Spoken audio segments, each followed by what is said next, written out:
KAI di terminal kereta api Pasar Senen ya. Stasiun Pasar Senen. Kita sengaja datang untuk melihat langsung bagaimana proses pelayanan mudik dari kereta api yang khususnya yang ada di terminal stasiun Pasar Senen. Secara umum terjadi peningkatan dari normal atau biasanya. Hari ini tadi dilaporkan kurang lebih ada 19.900 penumpang yang diangkut. Hampir sama dengan kemarin, juga jumlahnya hampir 20.000 hari ini, dan kemungkinan terus akan bertahan dan mungkin bisa naik sampai dengan H+2. Tentunya kita melihat dari sisi pelayanan, kemudian ruang tunggu, dan juga kita tanyakan langsung ke masyarakat yang memilih menggunakan kereta api, moda kereta api, dan ini menjadi salah satu pilihan favorit karena menurut masyarakat yang pertama tepat waktu, yang kedua bersih, dan ketiga tentunya lebih aman. Jadi ini tentunya menjadi pilihan yang kita anjurkan. Apalagi tadi dilaporkan 4 juta kursi dilepas, masih ada 1,5 juta. Jadi tentunya kita himbau kepada masyarakat yang mungkin saat ini belum pulang, moda kereta api bisa menjadi salah satu alternatif pilihan karena memang dari sisi keamanan, ketepatan waktu, kenyamanan itu tentunya sangat baik.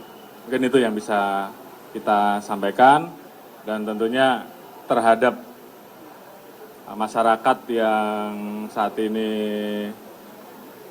berada di stasiun Pasar Senen, tetap hati-hati. Di sini ada pos pengamanan terpadu. Apabila ada keluhan-keluhan, silahkan dilaporkan, nanti akan dikoordinasikan terkait hal-hal yang menjadi keluhan. Apakah terkait dengan masalah pelayanan, ataukah hal-hal yang terkait dengan masalah Kamtibmas. Semuanya akan dilayani oleh para petugas yang ada di pos terpadu. Demikian, terima kasih. Terima kasih. Bismillahirrahmanirrahim. Assalamualaikum warahmatullahi wabarakatuh. Yang saya hormati Bapak Kapolri dan jajaran, Pak Kasum TNI, Pak PJ Gubernur, Pak Pangdam, Pak Kapolda, dan Direksi BUMN yang ada di sini. Hari ini kami menyusur atas inisiatif Pak Kapolri dari Perak, Juanda, tadi Suta, dan sekarang ini di Senen. Oleh karenanya saya ucapkan terima kasih Pak Kapolri yang memberikan dukungan kepada mudik aman dan berkesan. Bapak sekalian, saya mengerti bahwa apa yang dilakukan ini karena Pasar Senen stasiun adalah objek vital.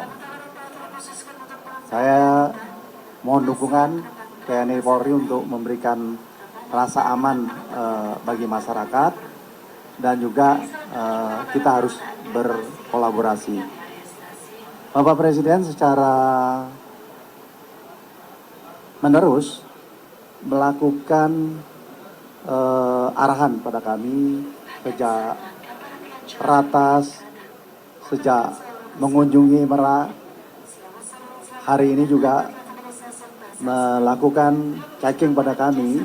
Ini menunjukkan bahwa pemerintah memang hadir dan ingin memberikan layanan yang terbaik. Berkaitan dengan kereta api, tadi kami berkunjung, rata-rata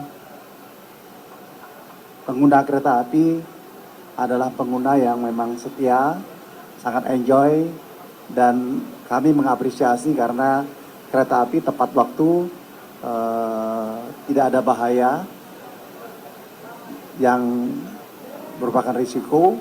Nah, oleh karenanya saya minta Pemda KAI untuk meningkatkan layanan dan menambah ruang-ruang untuk dimungkinkan para pengguna kereta api di Jakarta atau daerah lain-lain. Adik-adik media yang saya hormati, kami akan selalu melayani masyarakat. Nanti malam Pak Kapolri juga ingin mengunjungi kilometer 72, di mana baru tadi jam 12 ditentukan kontraflow lagi. Artinya apa? Artinya pergerakan yang kita perkirakan itu sama seperti yang kita perkirakan, bahkan lebih banyak.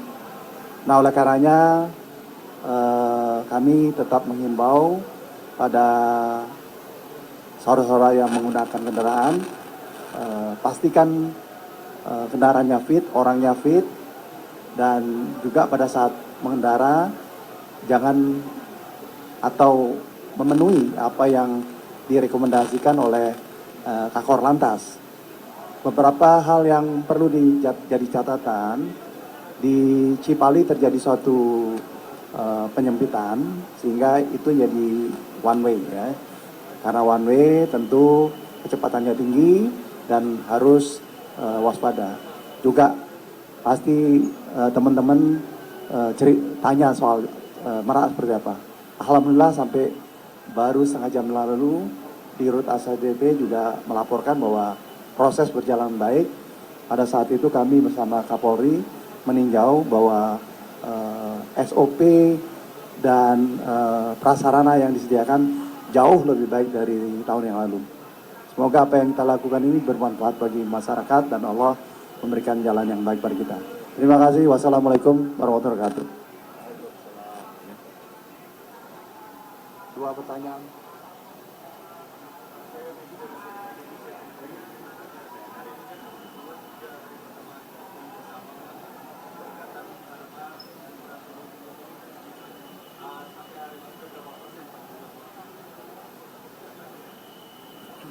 Ya, hari ini memang tertinggi. Kalau kita ngomong berapa persen itu sulit secara kuantifikasi kita sampaikan. Tapi mudik yang paling tertinggi itu hari ini dan besok. Jadi yang paling benar adalah minutes waktunya, kalau bisa pulangnya pada saat hari pertama sudah sungkeman itu pulang ya. Karena hari ini kedua ini memang padat sekali. Bayangkan kita sudah menetapkan one way di satu waktu, semalam itu kita perpanjang sampai pagi. Hari ini jam tertentu kita majukan. Artinya apa? Visi rasio yang ada di titik Cipali sudah melampaui titik kemacetan. Dan tadi Pak Kakor Lantas di mobil bersama Pak Kapolri menceritakan bagaimana early warning system berkaitan dengan load yang akan membebani Cipali itu dipantau jam per jam. Dan Jasa Marga memberikan satu sistem di mana di depan pun kalau terjadi suatu peningkatan yang banyak, kita juga melakukan satu manajemen lalu lintas yang baik ya. Nah, itu yang bisa kita sampaikan. Mbak, silakan Mbak.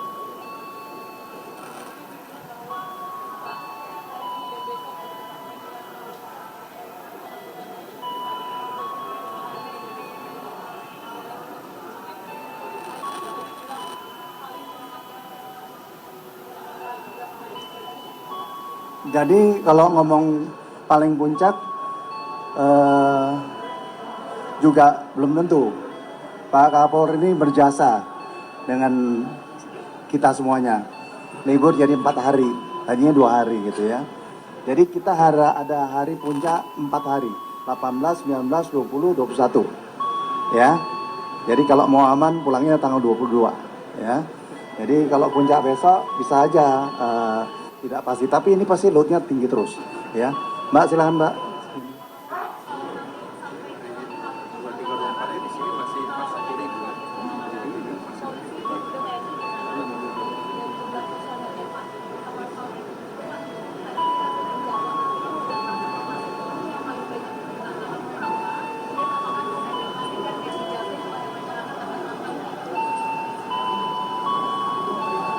Tadi apa tuh?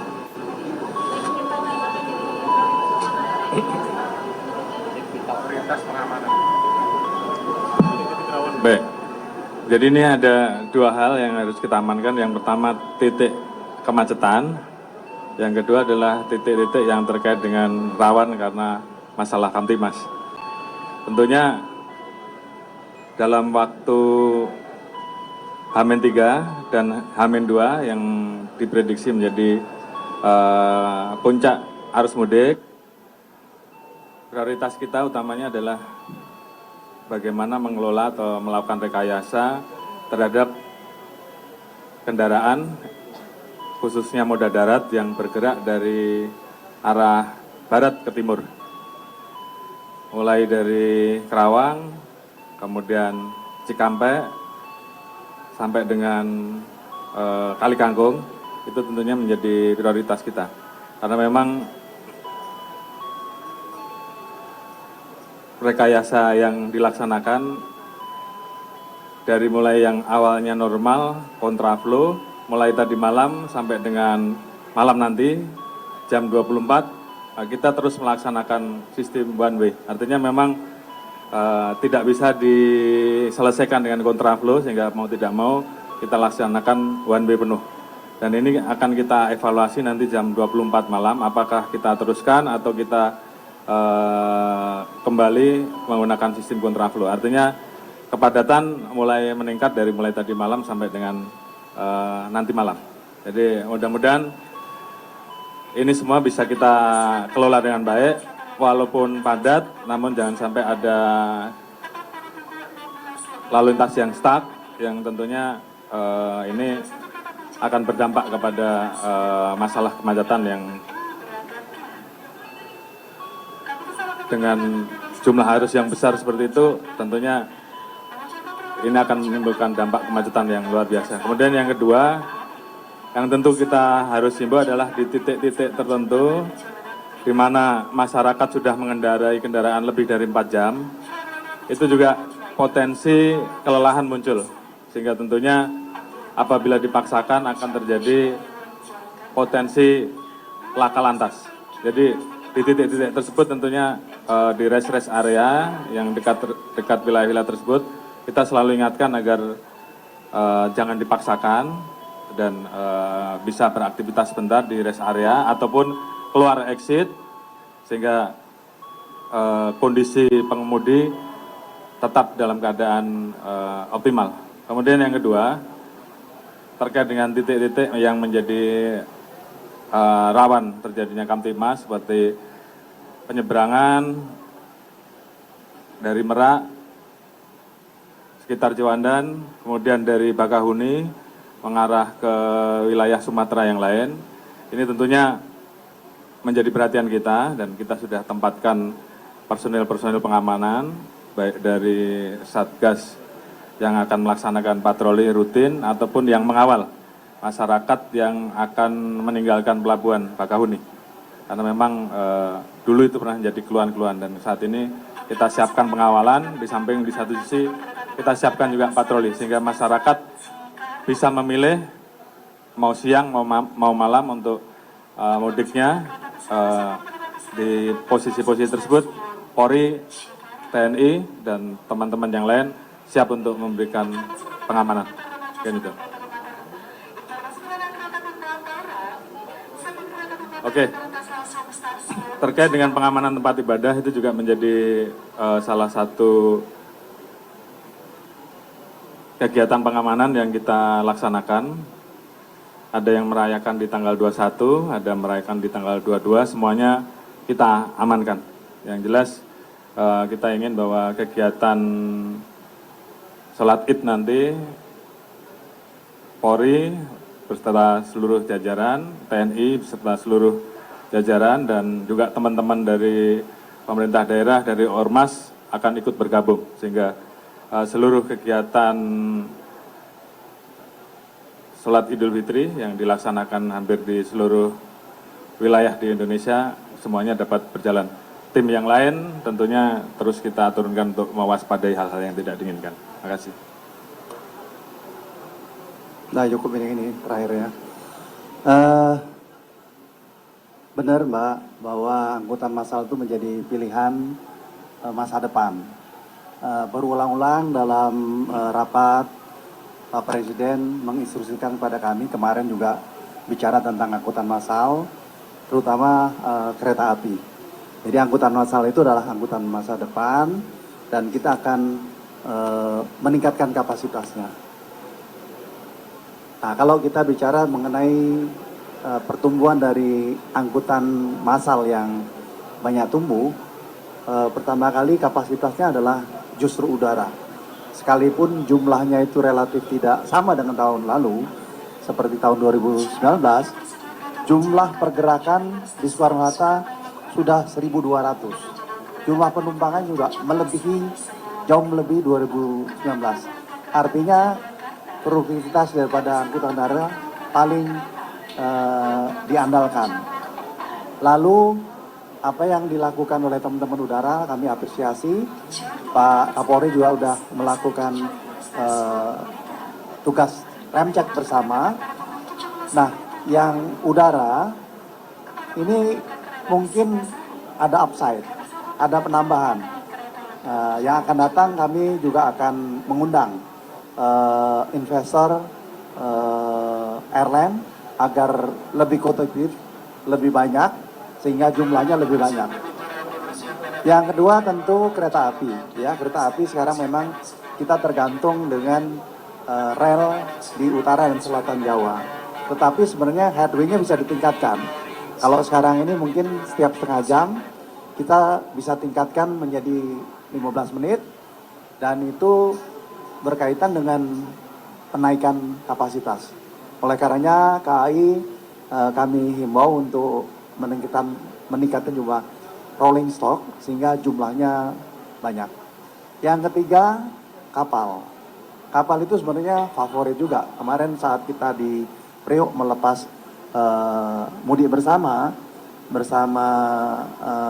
TNI AL juga ikut menyumbang kapal perang untuk dilakukan ke Semarang. Itu minatnya banyak. Jadi yang akan datang kita memang harus beralih ke angkutan massal, yaitu kereta api, kapal, dan pesawat, karena kendaraan darat itu enak sih bisa kemana-mana, tapi high risk, apalagi motor. Oleh karenanya saya menghimbau nanti kalau memang sudah naik motor harus hati-hati, kalau lelah berhentilah tempat-tempat makan atau tempat peristirahatan yang baik. Saya yakin tingkat kepedulian daripada pemudik baik sekali, dan saya terima kasih banyak sekali media yang meliput. Tolong apa yang disampaikan Pak Kapolri dan saya ini menjadi satu acuan agar kita mudik aman, berkesan, dan juga memberikan layanan pada masyarakat yang baik. Pak PLT Gubernur silakan. Baik, terima kasih Pak Kapolri dan jajarannya, Pak Menhub. Kami mengucapkan terima kasih warga kami bisa kembali ke kampung halamannya masing-masing, dan tentunya kepada PT Kereta Api juga mengucapkan terima kasih, dan himbauan kami kepada masyarakat agar tetap menjaga kesehatan, sabar dalam pulang ke kampung jika itu terjadi kemacetan. Dan yang terpenting untuk menjaga kesehatan, menjaga keluarga, dan jangan lupa untuk memastikan rumah yang ditinggal dalam keadaan aman. Demikian himbauan kami. Terima kasih. Terima kasih.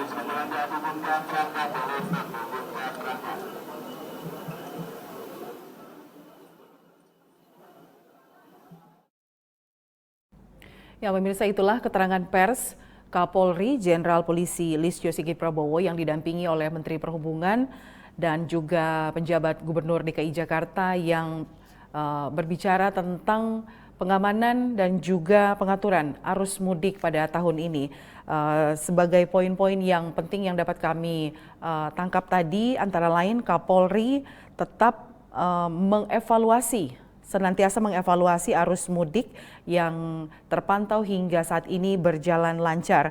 Dan juga Kapolri mengatakan berdasarkan tinjauan di Stasiun Pasar Senen bahwa dari 4 juta tiket kereta api yang ada, tersisa 1,5 juta tiket kereta api. Jadi Kapolri juga mengimbau kepada warga untuk tidak khawatir akan ketersediaan tiket karena ternyata hingga saat ini kereta api masih menjadi moda transportasi favorit pemudik.